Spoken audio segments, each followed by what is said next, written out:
नमस्कार, स्वागत है आप सभी का। मैं हूं कृतिका और देश का सबसे भरोसेमंद चैनल डीडी न्यूज पर लेकर हाजिर हूं आपका अपना पसंदीदा शो खबरों का सरपंच न्यूज पंच। और इस कार्यक्रम के जरिए हम आप तक हर रोज वो तमाम खबरें पहुंचाते हैं जिन पर रहती है हम सभी की नजर, क्योंकि न्यूज पंच में सिर्फ खबर नहीं बल्कि होती है हर खबर की पूरी पड़ताल। तथ्य और आंकड़ों के जरिए आपको समझाते खबर का हर एक बिंदु। और आज न्यूज पंच के जरिए जिन प्रमुख खबरों की करेंगे हम विस्तार से बात। सबसे पहले एक नजर डालेंगे उन प्रमुख खबरों पर, और इसमें सबसे पहली और प्रमुख खबर है खाली करो पीओके को लेकर के। जी हां, जहां आपको बता दें कि पाकिस्तान ऑक्युपाइड कश्मीर को लेकर ये बयान इस समय हाल ही में सामने आया है। दरअसल यूएनएससी में एक बार फिर से पाकिस्तान की तरफ से पीओके का मुद्दा उठाया गया, जिस पर भारत ने करारा जवाब दिया है। ये जवाब किसने और क्या जवाब दिया गया है बताएंगे इस खबर के बारे में विस्तार से आपको।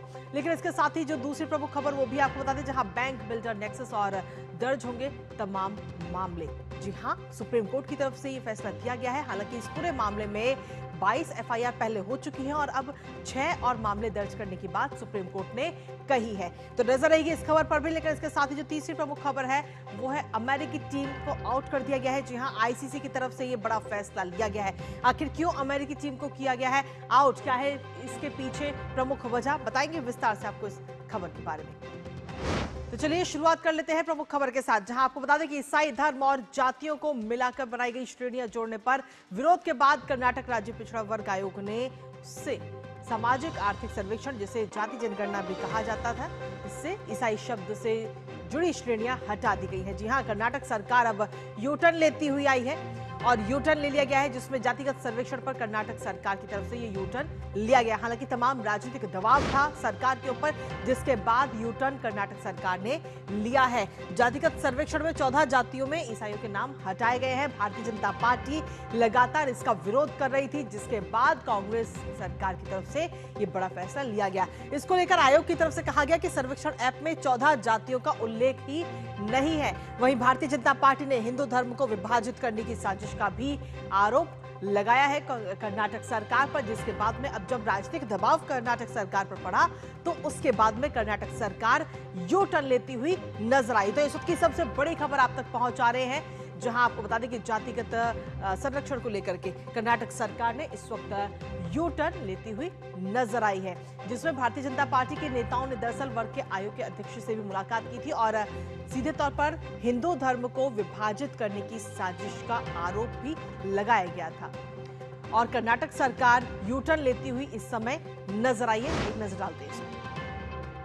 तो जातिगत सर्वेक्षण पर यूटर्न कर्नाटक सरकार की तरफ से लिया गया है, जिसमें खासतौर पर आपको बता दें कि भारतीय जनता पार्टी लगातार इसको लेकर हमलावर होती हुई नजर आ रही थी, जिसके बाद में राजनीतिक दबाव कांग्रेस पर पड़ा और अब यूटर्न लिया गया है। सर्वेक्षण में 14 जातियों में ईसाई नाम रद्द किए गए हैं। भारतीय जनता पार्टी के विरोध के बाद में कांग्रेस सरकार बैकफुट पर आ गई है। ईसाई धर्म और जातियों को मिलाकर के बनाई गई श्रेणियां जोड़ने पर उठे विरोध के बाद अब कर्नाटक राज्य पिछड़ा वर्ग आयोग ने यह कहा है कि उसने सामाजिक आर्थिक सर्वेक्षण, जिसे जाति जनगणना भी कहा जाता है, से ईसाई शब्द से जुड़ी तमाम जो श्रेणियां हैं, 14 श्रेणियां, वो हटा दी गई हैं।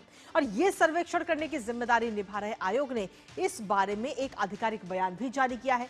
आयोग द्वारा जारी बयान में कहा गया है कि सर्वेक्षण में आदि आंध्र ईसाई, आदि द्रविड़ा ईसाई, बुडुगा जंगम ईसाई और लामाड़ी ईसाई, इस तरीके की जो तमाम 14 जातियां हैं उनको इसमें से हटा दिया गया है। दरअसल राजनीतिक दबाव लगातार कर्नाटक सरकार पर था। भारतीय जनता पार्टी इसको लेकर काफी हमलावर होती हुई भी नजर आई थी, और जिसके बाद में खासतौर पर अगर हम देखें तो इसमें 14 कुल जातियां हैं और नामों का जिक्र किए जाने पर आपत्तियां उठाई गई थी। इसको लेकर आयोग ने बीते कल एक विस्तृत बैठक की और इस पूरे मुद्दे पर उपरोक्त जातियों सहित कई जातियों के प्रकाशन पर आपत्तियां मिलने के बाद में आयोग ने कहा है कि अंतिम सूची में कई अन्य जातियों को भी हटा दिया जाएगा। तो ये बड़ी खबर आप तक पहुंचा रहे लगातार, और जिसके बाद में इस तरह इस मुद्दे पर अब कर्नाटक सरकार का यूटर्न भी सामने आ चुका है। तो इस वक्त की सबसे बड़ी खबर आप तक पहुंचा रहे, जहां कर्नाटक सरकार यूटर्न लेती हुई नजर आई है।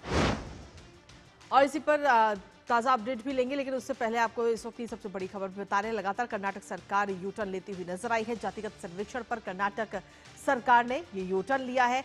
जातिगत सर्वेक्षण में दरअसल आपको बता दें कि 14 जातियों को में ईसाई नाम रद्द किए गए हैं और इससे पहले अगर हम देखें तो भारतीय जनता पार्टी लगातार इसको लेकर हमलावर हो रही थी। भाजपा के विरोध के बाद में अब कांग्रेस सरकार की तरफ से ये बड़ा फैसला लिया गया और जिसको लेकर आयोग ने कहा है कि सर्वेक्षण ऐप में 14 जातियों का उल्लेख नहीं है, जिसके बाद इन 14 जातियों को हटा दिया गया।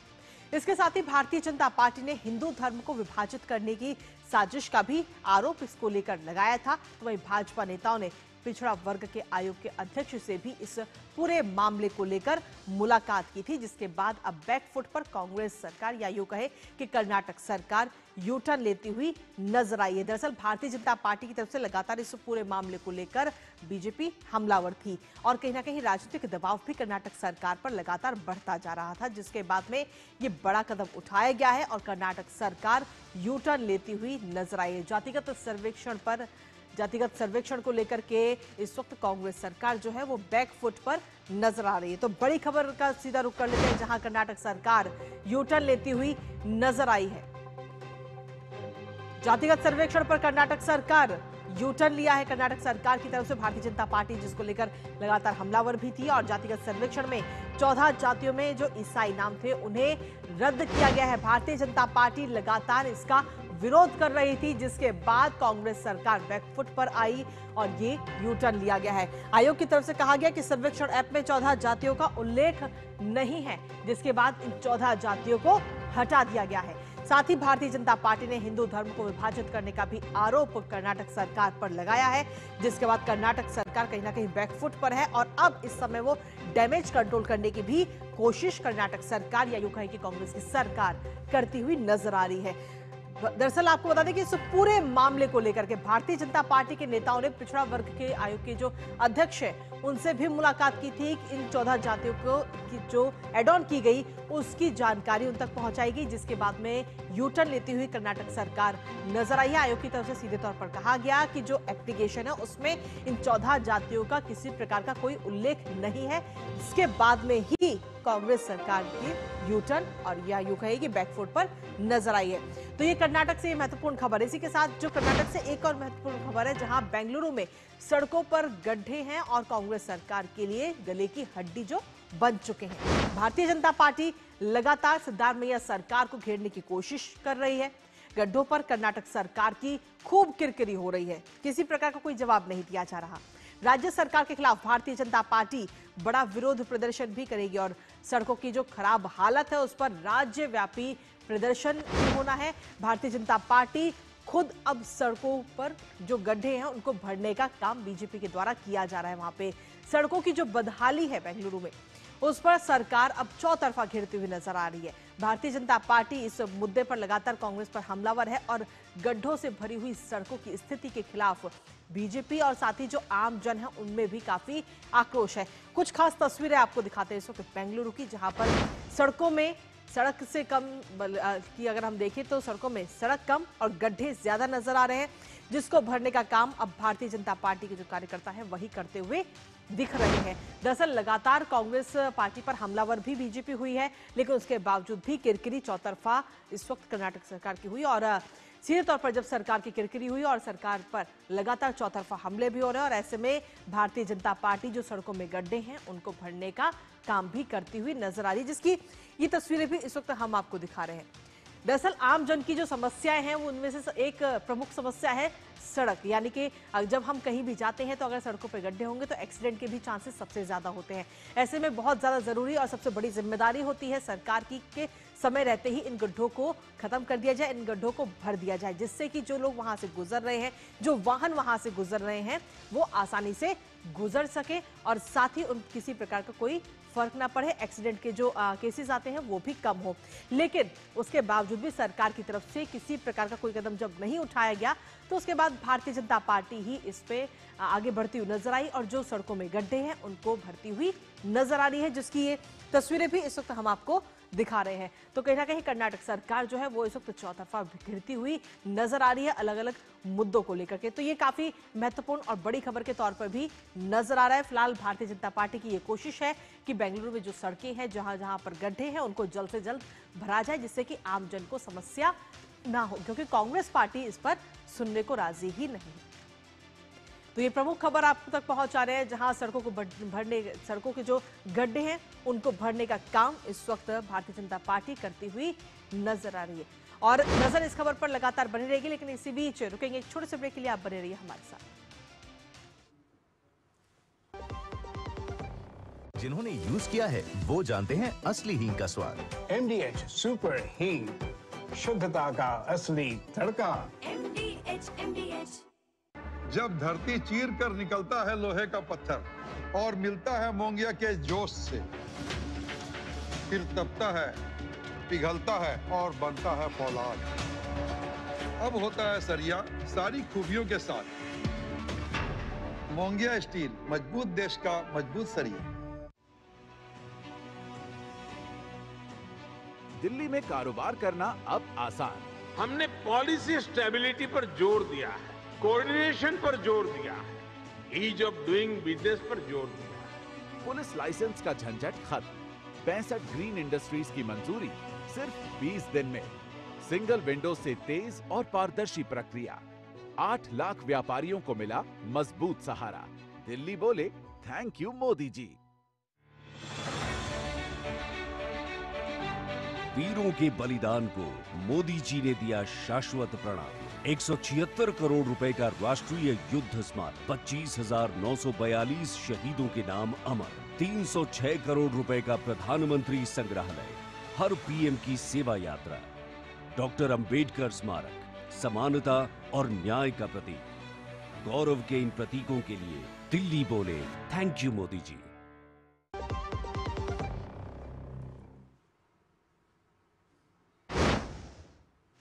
और ब्रेक के बाद एक बार फिर से स्वागत है आप सभी का। अब रुक करते हैं हमारी अगली महत्वपूर्ण खबर का और बात करेंगे उस खबर की जिस पर भारत ने दुनिया के सबसे बड़े मंच से पाकिस्तान को दो टूक जवाब दिया है। दरअसल संयुक्त राष्ट्र मानवाधिकार परिषद में पाकिस्तान ने एक बार फिर से दोहराई है अपनी पुरानी रट। कश्मीर का मुद्दा, मानवाधिकारों का हल्ला और भारत पर झूठे आरोप पाकिस्तान ने लगाए, जिसके बाद अब हर बार की तरह इस बार भी भारत ने साफ शब्दों में पाकिस्तान को आईना दिखा दिया है। मानवाधिकार परिषद के 60वें सत्र में जिनेवा स्थित भारत के स्थायी मिशन के सलाहकार क्षितिज त्यागी ने सख्त संदेश देते हुए कहा है कि कश्मीर पर झूठ नहीं चलेगा और सबसे पहले पाकिस्तान को पीओके खाली करना होगा, जिसके बाद पाकिस्तान का ढोंग, पाकिस्तान का प्रोपेगेंडा दुनिया के सामने पूरी तरह से बेनकाब हो चुका है। इस बैठक में पाकिस्तान को आखिर किस तरह लगी लताड़ बताएंगे आपको, साथ ही करेंगे चर्चा अपने संवाददाता से। उससे पहले आपको दिखाते हैं आतंक के खिलाफ भारत का सख्त संदेश। तो आतंक के खिलाफ भारत का यह सख्त संदेश है, जहां यूएनएससी में पाकिस्तान को एक बार फिर से फटकार लगती हुई नजर आई है। भारत की तरफ से ये फटकार लगाई गई। भारत के स्थायी मिशन के जो सलाहकार हैं उन्होंने सीधे तौर पर दो टूक जवाब पाकिस्तान को दिया है कश्मीर के मुद्दे को लेकर, जिसमें क्षितिज त्यागी ने ये क्लास लगाई है पाकिस्तान की और कहा है कि वेंटिलेटर पर पड़ी हुई अर्थव्यवस्था बचाने पर पाकिस्तान को ध्यान देना चाहिए। ये बात क्षितिज त्यागी की तरफ से कही गई। इसके साथ ही आपको बता दें कि आतंक को बढ़ावा देना पाकिस्तान बंद कर दे, ये बात भी क्षितिज त्यागी ने कही। और इसके बाद उन्होंने कहा कि पाकिस्तान जो अवैध कब्जा है उसे जल्द से जल्द खाली कर दे, यानी कि पीओके का जिक्र भी उन्होंने किया। पाकिस्तान की दोहरी नीति इस समय पूरी दुनिया के सामने उजागर पूरी तरह से हो चुकी है। पहले भी पाकिस्तान की फजीहत हो चुकी है और अब एक बार फिर से पाकिस्तान ने फिर वही राग अलापा है, जिसके बाद में पाकिस्तान को एक बार फिर से भारत ने दो टूक जवाब दे दिया है।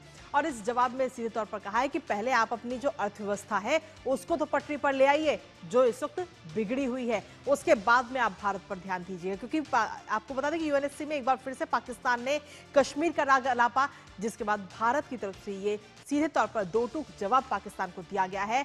क्योंकि आतंक के मुद्दे को लेकर भी ये जवाब क्षितिज त्यागी ने दिया है और क्षितिज त्यागी ने साफ तौर पर कहा है आतंक के खिलाफ सख्त संदेश इस दौरान दिया गया है। आखिर क्षितिज त्यागी ने जवाब देते हुए क्या कुछ कहा है, एक बार वो आपको सुनाते हैं। A delegation that epitomizes the antithesis of this approach continues to abuse this forum with baseless and provocative statements against India.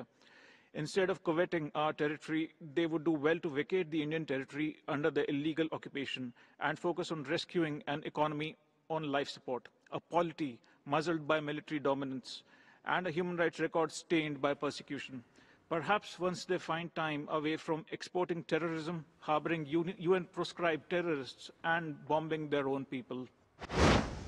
तो भारत के स्थायी मिशन के सलाहकार क्षितिज त्यागी को आपने सुना, जिन्होंने सीधे तौर पर पाकिस्तान को ये दो टूक जवाब दिया। लेकिन हालांकि इससे पहले आपको बता दें कि रक्षा मंत्री राजनाथ सिंह मोरक्को दौरे पर थे और मोरक्को में उन्होंने सीधे तौर पर पाकिस्तान को लेकर जवाब दिया। और पाकिस्तान को लेकर जो बयान राजनाथ सिंह ने दिया है उसमें उन्होंने कहा कि पीओके के लोग आगे आने वाले समय में खुद ही कहेंगे कि मैं भारत हूं। आखिर रक्षा मंत्री राजनाथ सिंह ने और क्या कुछ कहा है वो आपको सुनाते हैं, फिर करेंगे चर्चा अपने संवाददाता से।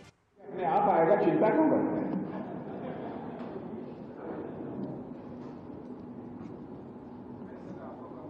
पीओके में अब डिमांड होने लगी। आपने सुना होगा एक दो बार कुछ लोगों ने नारेबाजी की थी। 5 साल पहले एक बार इंडियन आर्मी को कश्मीर वैली में मैं संबोधित कर रहा था एक कार्यक्रम को। उस समय ही मैंने कहा था कि पीओके को आक्रमण करके हड़पने की जरूरत नहीं पड़ेगी। वो तो हमारा पड़ोसी है ही, वो हमारा है ही पीओके। और पीओके के लोग स्वयं ये कहेंगे कि मैं भी भारत हूं और वह दिन आने वाला है। तो भारत लगातार इससे पहले हर बार साफ कर चुका है कि कश्मीर भारत का अभिन्न हिस्सा था, है और रहेगा, और एक बार फिर से इस बात का कहा गया। हमारे साथ हमारे सहयोगी अखिलेश सुमन इस वक्त जुड़ रहे हैं, सीधा उन्हीं का रुख करते हैं। अखिलेश, भारत का तो सीधे तौर पर साफ कहना है कि कश्मीर भारत का अभिन्न हिस्सा था, है और रहेगा, लेकिन उसके बावजूद भी पाकिस्तान अपनी हरकतों से बाज नहीं आता, बार बार इस तरीके के मुद्दे उठाता है। और पाकिस्तान में ऐसे में कब तक कश्मीर पर वो झूठ बोलता रहेगा? देखिए, निश्चित तौर पे पाकिस्तान की हमेशा कोशिश यह रहती है कि जो भी अंतर्राष्ट्रीय मंच है उन अंतर्राष्ट्रीय मंचों पे वो कश्मीर का मुद्दा उठाए और सस्ती लोकप्रियता हासिल करे। वो अपने आप को एक विक्टिम कंट्री के रूप में शो करना चाहता है पूरी दुनिया में, और इसके माध्यम से वो आतंकवाद का उसने जो तैयार किया है पूरा नेटवर्क अपने देश के अंदर, और वो नेटवर्क पूरी दुनिया में भी आम जनता के खिलाफ काम करता है, उस नेटवर्क को बचाना चाहता है। इसीलिए पाकिस्तान यूएनएचआरसी में जब बैठक हो रही थी, उस यूएनएचआरसी में जहां आदमी सारे देश मिलकर इस बात को तय करते हैं कि कहाँ मानवाधिकार की खतरे में है, वैसे में पाकिस्तान की कोशिश हमेशा रहती है कि भारत के खिलाफ कुछ अनाप शनाप बयान दे, और यूएनएचआरसी में उन्होंने भारत के खिलाफ बयान दिया जम्मू कश्मीर को लेके। और उसके बाद क्षितिज त्यागी जो फर्स्ट सेक्रेटरी है वहां, उन्होंने ये जवाब में कहा कि देखिए, पाकिस्तान की जो अपनी स्थिति है कि उन्हें अपने नागरिकों पे वो बम चला रहे हैं, अपने नागरिकों पे वो हवाई हमले कर रहे हैं। कोई देश ऐसा नहीं करता, कोई देश इस तरह का काम नहीं करता कि अपने नागरिकों के खिलाफ सैनिक कार्रवाई करे और उन्हें कहे कि वो बम बना रहा है, उन्हें कहे कि वो देश के खिलाफ काम कर रहा है। और पाकिस्तान ने यही किया। खैबर पख्तूनख्वा की जो घटना है, उस घटना को पूरी दुनिया ने देखा है, और उन्होंने कहा कि अगर आतंकवाद से थोड़ा सा समय आपको बच जाए तो आप अपने देश के लोगों के लिए भी काम कर लीजिए, अपने देश का विकास कर लीजिए। क्योंकि देखिए, पाकिस्तान की हालत यह है कि आज एक तरीके से वो पूरी दुनिया में घूम रहा है पैसे मांगने के लिए, सहायता मांगने के लिए, चाहे आईएमएफ हो, वर्ल्ड बैंक हो, दुनिया के कोई भी देश हो, वहां पैसा मांगने के लिए पहुंच जाते हैं वहां। लेकिन जिस काम के लिए वो पैसे लेते हैं उस काम पर खर्च नहीं करते। वो पैसे मांगेंगे इन्वायरमेंट प्रोटेक्शन के लिए और खर्च करेंगे आतंकवाद के नेटवर्क को खड़ा करने के लिए।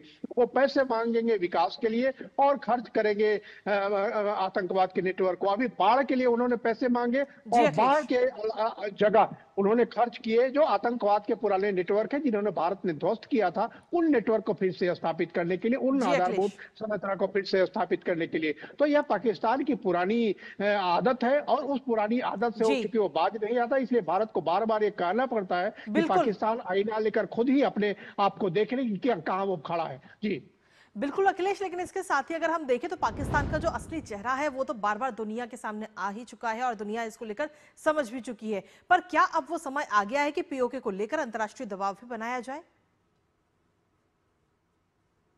इस बात को कहता रहा है कि पाकिस्तान ऑक्युपाइड जो कश्मीर है वो भारत का अभिन्न अंग है। इंडियन पार्लियामेंट में उसके बारे में एक सर्वसम्मत रिजोल्यूशन है और उस सर्वसम्मत रिजोल्यूशन को भारत लगातार दुनिया में कहता रहा है कि पाकिस्तान अधिकृत कश्मीर जो है वो भारत का हिस्सा है और पाकिस्तान उसे जितना जल्दी हो सके खाली करे। और वहां के पाकिस्तान के नागरिक जो है वो पीओके में जो रह रहे हैं वो लोग खुद भी हो सकता है एक दिन ये कोशिश करें और एक दिन ये कहें कि हम भारत में शामिल होना चाहते हैं, क्योंकि भारत में जो लोकतंत्र है अस्थायी तौर पे, जिसकी तरफ रक्षा मंत्री राजनाथ सिंह ने भी इशारा किया कि पीओके के लोग खुद ही एक दिन मांग करेंगे। और लगातार भारत की का ये आकलन रहा है कि पीओके में जो हालत है वहाँ की नागरिकों का जो दोयम दर्जे की जिंदगी जीनी पड़ती है, वहाँ एक ज्वाइंट सेक्रेटरी लेवल का ऑफिसर पूरे पीओ के पर राज करता है, वहाँ नागरिक शासन के नाम पे सिर्फ एक ढोंग होता है। तो ऐसे पीओ की जनता एक दिन तरसता के निश्चित तौर पे भारत में शामिल होने की मांग कर सकती है। और भारत की हमेशा ये कोशिश रहती है कि पाकिस्तान की वो जो जनता है, वो जो त्रस्त हो रही है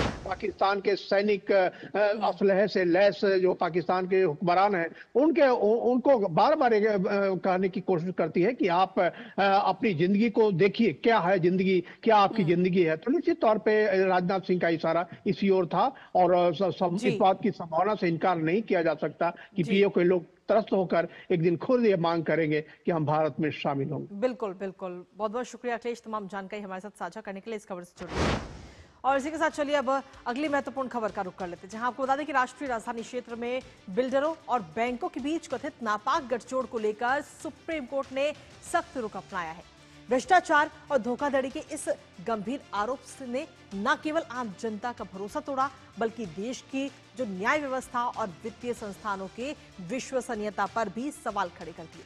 अब सुप्रीम कोर्ट ने इस पूरे मामले की गंभीरता को देखते हुए केंद्रीय जांच ब्यूरो यानी सीबीआई को 6 और नए मामले दर्ज करने की इजाजत दे दी है। और ये कदम बिल्डर और बैंकों के बीच जो ये इस भ्रष्टाचार है, उसके भ्रष्टाचार के जाल को खत्म करने की दिशा में एक बड़ा कदम भी माना जा रहा है। दरअसल ये मामला बिल्डरों और बैंकों के बीच पैसों के अवैध लेन देन और घोटालों से जुड़ा है। आखिर क्या है पूरा मामला और कैसे कसा जा रहा है बिल्डरों पर शिकंजा, बताएंगे आपको, साथ ही करेंगे चर्चा अपने संवाददाता से। उससे पहले आपको दिखाते हैं बैंक बिल्डर आपको ठग तो नहीं रहे। जी हां, बैंक बिल्डर साठगांठ का ये पूरा मामला, जहां सुप्रीम कोर्ट की तरफ से फैसला दिया गया। बैंक और बिल्डरों के बीच साठगांठ पर सुप्रीम कोर्ट अब सख्त रवैया अपनाता हुआ नजर आया। कई शहरों में घर खरीदारों से धोखाधड़ी के ये कई सारे मामले सामने आए, जिसमें दिल्ली एनसीआर भी मुख्य तौर पर शामिल है, मुंबई इसमें शामिल है, उत्तर प्रदेश इसमें शामिल है। और खासतौर पर मुंबई, बेंगलुरु, कोलकाता में होम बायर्स के साथ में ये धोखाधड़ी की गई। और इसके साथ ही मोहाली और प्रयागराज में भी ठगों का ये पूरा मामला सामने आया था। और इस दौरान एएसजी ने सुप्रीम कोर्ट को बताया कि 7 प्रारंभिक जांच जो हैं वो पूरी हो चुकी हैं। इसके साथ ही जो एएसजी हैं, उन्होंने कहा कि संज्ञेय अपराध का भी मामला इस पूरे मामले में बनता है। जिसके बाद सुप्रीम कोर्ट ने सीबीआई को 6 और केस दर्ज करने की इजाजत दे दी है और अब सीबीआई को आगे बढ़ने की भी अनुमति दे दी गई है। इसके साथ ही सॉलिसिटर जनरल जो हैं, उन्होंने कहा है कि इस मामले में तलाशी और जब्ती करने के लिए भी तैयार है। हालांकि आपको बता दें कि इससे पहले इस पूरे मामले में 22 मामले दर्ज किए जा चुके हैं, 22 एफआईआर, और अब इसमें 6 और एफआईआर। अप्रैल में होम बायर्स को सुप्रीम कोर्ट ने बड़ी राहत दी थी और बिल्डर पैसों की साठगांठ की सीबीआई जांच का आदेश उस वक्त दिया था। तब 22 मामले दर्ज किए गए थे। सीबीआई की 7 प्रारंभिक जांच दर्ज करने का आदेश भी दिया गया था और जांच की मॉनिटरिंग खुद सुप्रीम कोर्ट लगातार कर रहा है। लेकिन आखिर ये पूरा मामला क्या है, एक नजर इस पूरे मामले पर डालते हैं, जहां दिल्ली एनसीआर के घर खरीदारों से धोखाधड़ी का ये पूरा मामला सामने आया, जिसमें एनसीआर के बिल्डर बैंक गठजोड़ पर सुप्रीम कोर्ट ने सख्ती दिखाते हुए नजर आई। सुप्रीम कोर्ट की पीठ ने 22 मामले दर्ज करने की अनुमति उस दौरान दी थी। 22 जुलाई 2025 को पीठ ने अनुमति दी थी कि 22 मामले इसमें दर्ज की जाए और तब एनसीआर के बाहर परियोजनाओं की जांच करने के लिए भी कहा गया था कि दिल्ली एनसीआर के बाहर की जो परियोजनाएं हैं, जहां पर ये धोखाधड़ी हुई है, इसी तरह की उन पर भी जांच की जाए। प्रारंभिक जांच पूरी करने के लिए 6 हफ्ते का समय भी सुप्रीम कोर्ट की तरफ से दिया गया था कोलकाता। और इसके साथ ही आपको बता दें कि अब इस पूरे मामले में देखना होगा कि आगे किस तरीके से कार्रवाई की जाएगी सीबीआई की तरफ से। हमारे साथ हमारे सहयोगी विकास सारथी इस वक्त जुड़ गए हैं, सीधा उन्हीं तक करेंगे ताजा अपडेट के लिए। विकास, क्या कुछ लेटेस्ट अपडेट है आपके पास में इस पूरी खबर को लेकर, क्योंकि बिल्डर और अगर हम देखें तो बिल्डरों पर शिकंजा तो ये लगातार कसा ही जा रहा है। बिल्कुल, देखिए इसमें सुप्रीम कोर्ट में जो रिपोर्ट दी थी सीबीआई ने, और इस कोर्ट ने इसमें एक अमेकस क्यूरी, एक वरिष्ठ अधिवक्ता को भी नियुक्त किया है जो कोर्ट को सलाह दें। उन्होंने जुलाई में भी ये बात कही थी कि प्रथम दृष्टया इस मामले में जो साठगांठ है वो उसके आरोप जो लगा रहे हैं ग्राहक वो ठीक लग रहे हैं और इसीलिए इसकी एक सीबीआई की ओर से प्रारंभिक जांच की जानी चाहिए। सीबीआई ने प्रारंभिक जांच के बाद अपनी रिपोर्ट में कहा था कि क्रिमिनलिटी के इसमें उसको इंग्रेडिएंट्स मिले हैं, यानी कि कहीं ना कहीं आपराधिक गठजोड़ यहाँ दिखता है बैंकों और बिल्डर्स के बीच में। कुल मिलाकर मामला ये था कि लोन के लिए जो अप्लाई कस्टमर करता है उसको सीधे पैसा ना देकर, उसको लोन ना देकर के बैंकों ने ये भुगतान सीधे बिल्डर्स को किया था। इस त्रिपक्षीय समझौते में जो शर्तें थी वो ये थी कि जब तक बिल्डर पोजेशन नहीं दे देता या एक पर्टिकुलर डेट तक प्रोजेक्ट पूरा नहीं हो जाता, तब तक ईएमआई बिल्डर पे करेगा बैंक को, क्योंकि सीधे जो भी लोन था वो सीधे बिल्डर को मिला था। लेकिन यहाँ पे हुआ ये कि कुछ वक्त के बाद बिल्डर्स ने बैंकों को ईएमआई देना बंद कर दिया और लायबिलिटी ग्राहक की हो गई कि आपके नाम पर लोन है जो उसकी ईएमआई नहीं पे की जा रही। तो यानी यहाँ पर जो कस्टमर था वो सीधे सीधे उसकी किसी भी गलती, कोई भी उसकी गलती नहीं थी, बावजूद इसके उसका पैसा फंसा था, उसके फ्लैट्स फंसे थे। यही क्रिमिनलिटी थी इस पूरे मामले में, और कोर्ट ने जो सीबीआई की जो सबमिशंस हैं उनको स्वीकार करते हुए और 6 मामलों में एफआईआर दर्ज करने का आदेश दिया है। और इससे पहले भी जुलाई में जब ये मामला आया था सुप्रीम कोर्ट में, तब भी 6 मामलों में सुप्रीम कोर्ट ने एफआईआर रजिस्टर करने को कहा था। और ये जो पूरा नेक्सस की जो बात है, केवल दिल्ली एनसीआर ही नहीं, जैसा आप भी बता रहे थे, कि चंडीगढ़, मोहाली, इलाहाबाद, छोटे छोटे शहरों तक ये फैला हुआ है नेक्सस इस तरह का।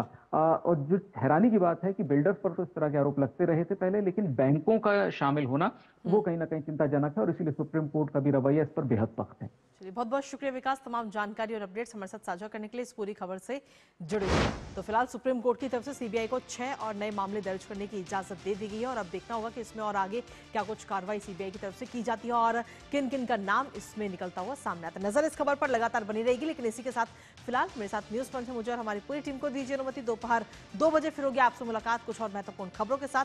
तब तक के लिए नमस्कार।